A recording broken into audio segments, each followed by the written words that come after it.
గోపాలరావు గుండు అనే ఒక భక్తునికి సాయిబాబా వారి ఆశీస్సులతో సంతానం కలిగింది. అందుకు కృతజ్ఞతగా మసీదును బాగు చేయించాలని గోపాలరావు గుండు సంకల్పించి అందుకోసం రాళ్లను కూడా తెప్పించి ద్వారకామాయి ముందు, అంటే ఇప్పుడు సభా మండపం ఉంది కదా అక్కడ అన్నమాట, ఒక కుప్పగా వేయించాడు. ఈ విషయం 6వ అధ్యాయం ఓవి 122లో ఉంది. కానీ ఆ తర్వాత ఆ రాళ్ళు ఏమయ్యాయి ఆ విషయం అక్కడ రాయబడలేదు. కానీ వీటి గురించి సాయి సచ్చరిత్ర ముందు మాటలో ఉంటుంది. ఆ తర్వాత ఏం జరిగిందంటే, బాబా మసీదును బాగు చేయడానికి అంగీకరించక షిరిడీలోని శని, శివ, గణపతి మొదలైన ఆలయాలతో పాటు శిథిలావస్థలో ఉన్న మారుతి ఆలయాన్ని బాగు చేయించాలని ఈ గోపాలరావు గుండూకు చెప్పారు. అప్పుడు ఆ రాళ్లను ఉపయోగించి ఆ ఆలయాలను బాగు చేయించారు. మారుతి ఆలయాన్ని ఎక్స్టెండ్ చేయించారు.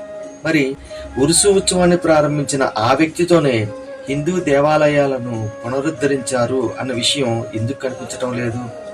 అలాగే శ్రీమతి కపర్దేకు రాజారాం అనే మంత్రాన్ని జపించమని బాబా వారు చెప్పారు. ఒక భక్తునికి మర్చిపోయిన రామమంత్రాన్ని గుర్తు చేశారు.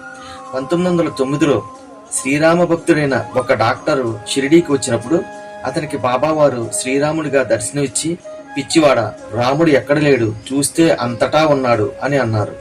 నిరంతరం రామనామం జపించే మిత్ర అనే భక్తుడికి బాబా తన చేతులను జోడించి నమస్కరించి, ఈ నమస్కారం నీకు కాదు రామనామానికి అని అన్నారు.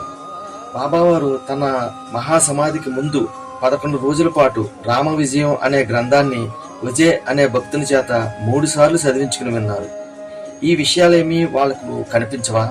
కనిపించవు. ఎందుకంటే వాళ్ళు సాయి సచ్చరిత్రను పూర్తిగా చదవరు. వాళ్లకు కావాల్సిన విషయాలను మాత్రమే, అవి కూడా సగం సగం చదివి సాయిబాబా వారి చరిత్రను వక్రీకరించి చెప్పటమే వాళ్ళ పని. సాయి బంధువులారా, కాస్త అప్రమత్తంగా ఉండాల్సిన సమయం. సాయిబాబా వారు మనకి ఇచ్చిన అనుభవాలే మనకు ఆలంబన, కానీ ఎవరో చేసే వక్ర ప్రచారం కాదు. జై సాయిరాం, జై భారత్.